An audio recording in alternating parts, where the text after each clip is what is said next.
আচ্ছা, এখানে ওজন দিয়ে দিবেন কি দিয়ে? ওজন কি এমনি দেবো তোমার খাবা? না, আমি এমনি নিব না, আমি কিনে নিব।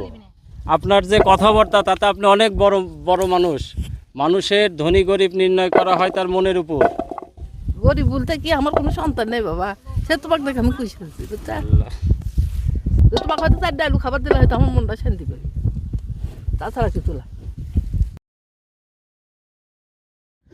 ঘরকে স্বর্গ করতে করছো কত টাকা ব্যয়? পৃথিবীতে আদৌ কি স্বর্গ রচনা হয়? অর্থ আর বিলাসিতার পিছে ছুটছ নিরবধি, প্রকৃত শান্তি খুঁজে পেয়েছ কি আজও অবধি? বিলাসী বাড়ি কারুকাজে ভরা, আঙিনা ঘেরা ফুলে ফলে, ঘুম হয় কি দামি খাটে নরম বিছানা হলে?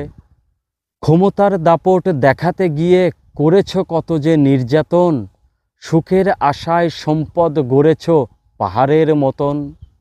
আপনজনের সাথে হানাহানি করছ সম্পদের জন্য, নিজের সন্তানকে পণ্য করেছ বিত্ত বৈভবের জন্য। চাকরানি চাকর রেখেছ যত, চলবে সবাই তোমার ইচ্ছা মতো। কত বুক খালি করেছ, ঝরিয়েছ কত চোখের জল, বিনিময়ে কি সুখ পেয়েছ, কি পেয়েছ তার ফল? সম্পদ আর অহংকারে নিজেকে ভাবো অনন্য, বোঝনি তুমি সুখ শান্তি আসে প্রকৃত মানুষের জন্য। তুমি ছোট উল্টো পথে ভুল তোমার চাওয়া, টাকায় সব কেনা যায় সুখ শান্তি যায় কি পাওয়া? ক্ষমতা দাপট বিলাসিতা অর্থ সম্পদে নয়, মনুষ্যত্ব বিবেক আর সুসম্পর্কেই ধরায় স্বর্গ রচনা হয়। দর্শক, এই মুহূর্তে যে জায়গাটিতে দাঁড়িয়ে আছি গ্রামটির নাম পাটিতাপাড়া। এটি বগুড়া সদর উপজেলার ফাপর ইউনিয়নের একটি গ্রাম। আজকে এখানকার এই ফসলি মাঠ ঘুরে দেখব, উপভোগ করব এখানকার প্রাকৃতিক সৌন্দর্য। চলুন শুরু করা যাক আজকের ভিডিও। এই যে জমিতে হাল চাষ দিয়েছে, এখন কিছুদিনের মধ্যে হয়তো এখানে নতুন ধানের চারা লাগাবে। এই পাশের জমিতে পানি দেওয়া হয়েছে কিন্তু এখনও চাষ দেওয়া হয়নি, দেখে বোঝা যাচ্ছে। কিন্তু এখন এই ফসলি মাঠের যে জমির আইল, এই আইল দিয়ে হাঁটাটা খুব কষ্টকর, কারণ জমিতে যে পানি সেচ দিয়েছে যার কারণে অধিকাংশ জমির আইলেই কাদা হয়ে আছে, হেঁটে চলা খুব কষ্ট। এই পাশের এই যে জমি, এখানে দেখুন আলু চাষ করা হয়েছে এবং ওই পাশে জমিতে সরিষা তোলা হচ্ছে।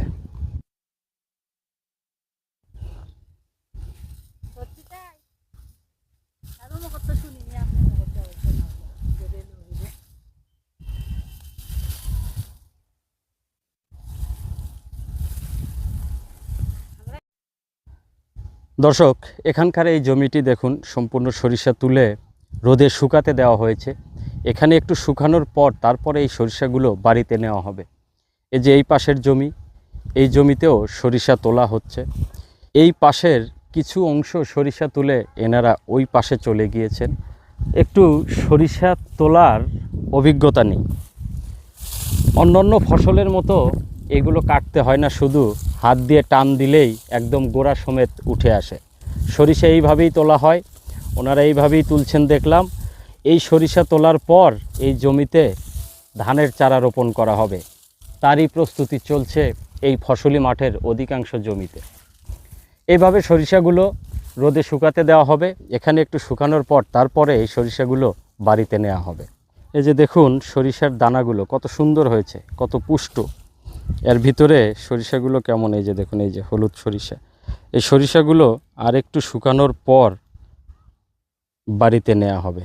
তারপরে এই খোসা থেকে সরিষাগুলো ছাড়ানো হবে রোদে শুকিয়ে, তারপরই সেটা ব্যবহারের উপযুক্ত, হয়তো বা বাজারজাত করা অথবা তেল উৎপাদন করা। দর্শক, এখানে এই জমিটি দেখুন, এখানে আলু চাষ করা হয়েছে, এই যে আলুর গাছ।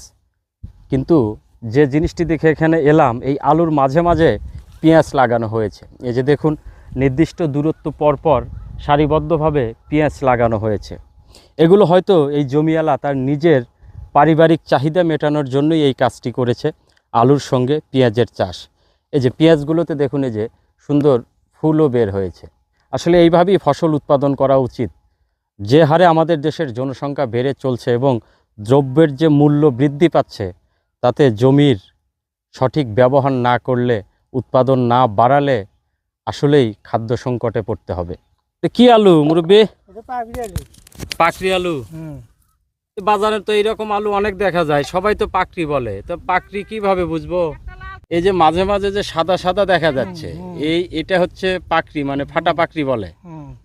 আর যেটা পুরোপুরি লাল সেটা হচ্ছে রোমানা।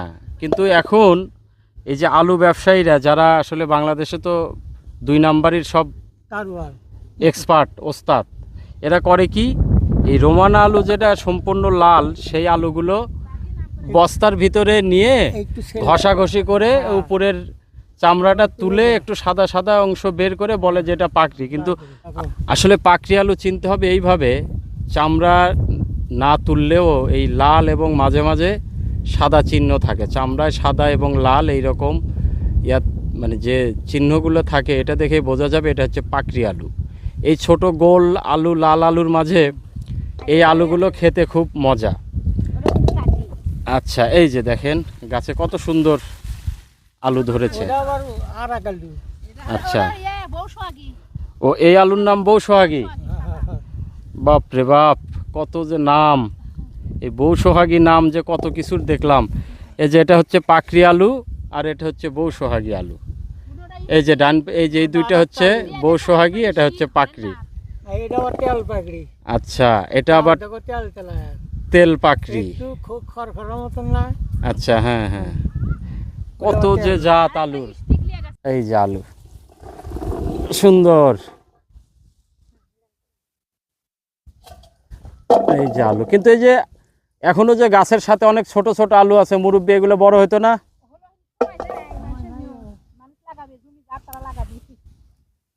আমার মনে হয় আর কিছুদিন রাখলে ছোট আলুগুলো বড় হয়ে যেত না? এই যে কত সুন্দর, এই যে আলুগুলো কত বড় হয়েছে। এই যে পাশাপাশি যে ছোট আলুগুলা, আর মনে হয় 10-15 দিন থাকলে এই আলুগুলো এই বড় আলুর মতোই হয়ে যেত।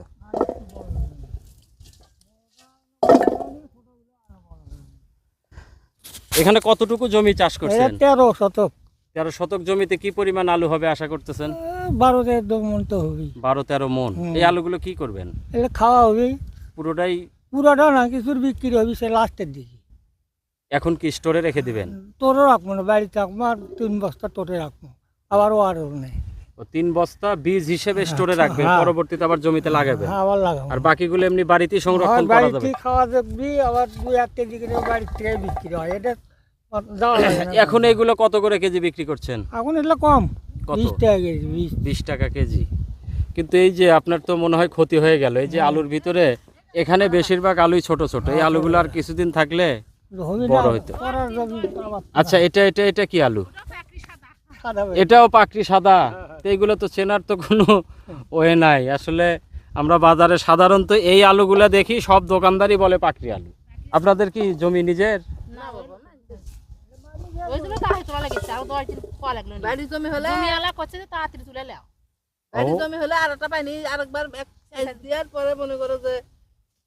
আলুগুলো তুলে নিলে ভালো হলো।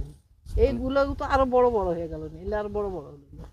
জমিওয়ালা চাপ দিচ্ছে যে আলু দ্রুত। চাপও দেয়নি, কথা চাষা সব জমি হয়ে যাচ্ছে, তাহলে এই জমিটাও তো আমাকে ওয়া লাগবে একসাথে। সেটা আমরাও করতেছি না, ওই জমি উয়ে গেছে, তাহলে এই জমিওয়ালাটা কতদিন তুমি ফেলে। মানে আপনারা যে আলু চাষ করছেন, শুধু এই আলু চাষের জন্য জমিটা নিয়েছেন? আলু তুলে নেওয়ার পর জমিওয়ালা আবার ধান লাগাবে। ওই যে দেখো, মনে করো যে লাগাছে এর সাথে জিরে ওটা লাগাতে হয়ে গেছে, আমার জন্য জমির আলারও ক্ষতি হয়ে যাচ্ছে। তাহলে আমরা যেহেতু খাওয়ার জন্য না লাগাচ্ছি, আমারও লাভ হয়, ওদেরও ধান লাগান রাখে।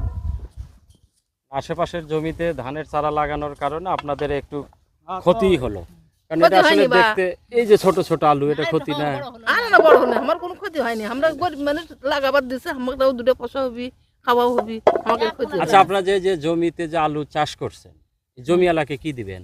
কিছু লয় কত চাষা তোমাকে, কত চাষা তোমার জমি নেই, তুমি আলু লাগাবার লেগে তুলে লেগো। যাক, সে তো খুব ভালো লোক। ভালো লোক দেখাই তো দিচ্ছে বাবা, সে তো করো করে ক্ষতি এই সময় এই যুগে এরকম মানুষ পাওয়া তো আসলেই মুশকিল। ওই জমি এলাকায় জমি, এই যে কত শতক জমি বললেন? 13 শতক। 13 শতক জমি আপনাদের দিয়ে দিছে যে শুধু আপনারা আলু চাষ করে আপনারাই নেবেন, তাদের কিছুই দিতে হবে না। না কিছু না, কোনো দাবি নেই।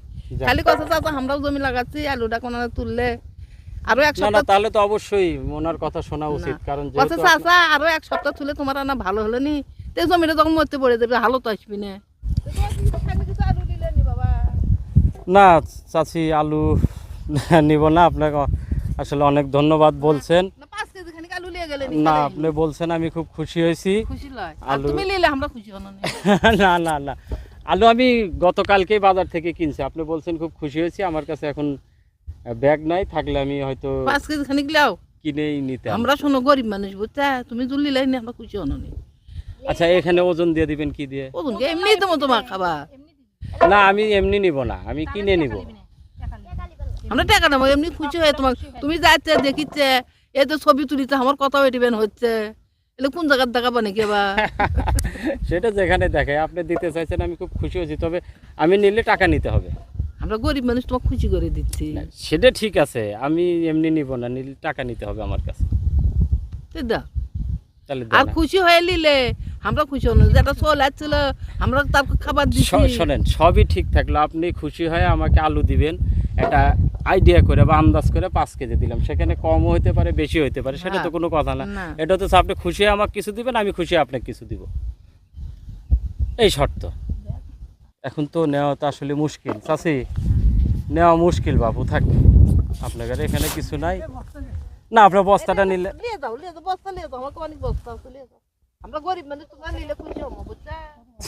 চাচি মানুষ গরিব হয় হচ্ছে মনে, আপনি গরিব কে বলছে? আপনার যে কথাবার্তা তাতে আপনি অনেক বড় বড় মানুষ। মানুষের ধনী গরিব নির্ণয় করা হয় তার মনের উপর। গরিব বলতে কি আমার কোনো সন্তান নেই বাবা, সে তোমাকে দেখে আমি খুশি হচ্ছি বুঝছা। আল্লাহ, চাচি তো এই তোমাকে দেখে আমি খুশি হচ্ছি। এই তো তোমাকে হয়তো 4 আলু খাবার দিলে হয়তো আমার মনটা শান্তি পাবে, তাছাড়া কিছু না। তোমার চাচাও সেই ধরনের মানুষ। ও কাপড় তালু দৌড় হচ্ছে, আরে ছোট বড় হয়ে যাচ্ছে না, বড় হোক হোক, সমস্যা নেই, না না না ছোট আলু হয়ে যাচ্ছে। হোক হোক। দাও। নিচে বড় আলু কাপড় না না না চাচি, না না সমস্যা না নেই। না নিচে বড় বড় না আলু দিয়েছে।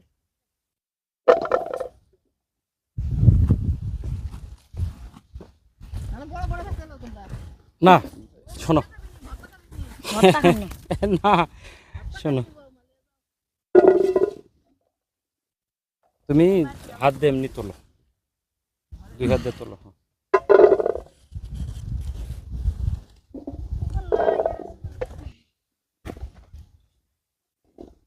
হয়েছে, এই যে দেখো চাচি অনেকগুলো তুলছে, বাদ দাও, অনেকগুলো হয়েছে, এখন এগুলো নিয়ে যাওয়া আমার জন্য কষ্টকর হবে না।